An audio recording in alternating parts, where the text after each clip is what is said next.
What They a called it a shot! museum piece, but when the metal birds took flight that morning, the only I thing can't still believe she hit standing that was the from this woman they distance. laughed at. Before I tell you what happened next, tell me in the comments where you're watching from. I love knowing who's listening. It started at a dusty training ground outside Fort Harrison, Montana. The air was dry and sharp, the kind that cracked lips and burned lungs. A dozen soldiers stood in a half circle, boots planted, smirks wide, eyes fixed on the smallest figure among them, Sergeant Elise Turner. Her uniform looked too neat, too old-fashioned, and her rifle, well, it wasn't much to look at.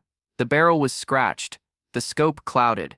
Someone joked that even the museum refused to take it. "Hey, Turner," one of them shouted, "you gonna knit the targets to death?" Laughter rippled through the group like wildfire. Elise just smiled faintly, checking the bolt, ignoring the heat that climbed her neck.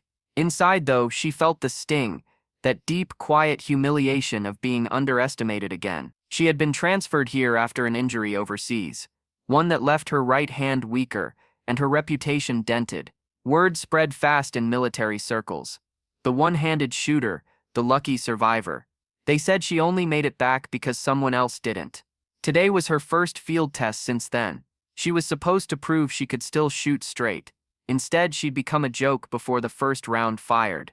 Captain Reeves stood at the far end, clipboard in hand, watching her through mirrored sunglasses. "All right, Turner," he said evenly. "Let's see if that antique still breathes." The whistle blew. The first clay pigeon launched into the sky, spinning, fast, cutting against the sun. The other soldiers murmured, arms folded, ready to see her miss. Her heart thudded once, twice. The world slowed. She could almost hear her father's voice again. "Steady, calm, don't fight the rifle. Breathe with it." Click, bang. The clay shattered midair. A clean hit. The laughter stopped, replaced by a startled silence. One shot, one kill. But no one spoke. Maybe it was luck. Maybe coincidence. The next target shot up, faster, higher. Another bang. Another perfect break. Like orange dust exploding against the sun. Someone muttered, "No way." Another whispered, "She's cheating somehow." Then came the final challenge. Two clays, launched together at opposite angles, an almost impossible shot. The captain hesitated before giving the signal. "You sure you're ready for this, Turner?" She didn't answer. She just rolled her shoulders, tightened her grip, and felt the wind shift across her cheek. Bang! Both targets disintegrated in the air. The shards fell like glowing embers.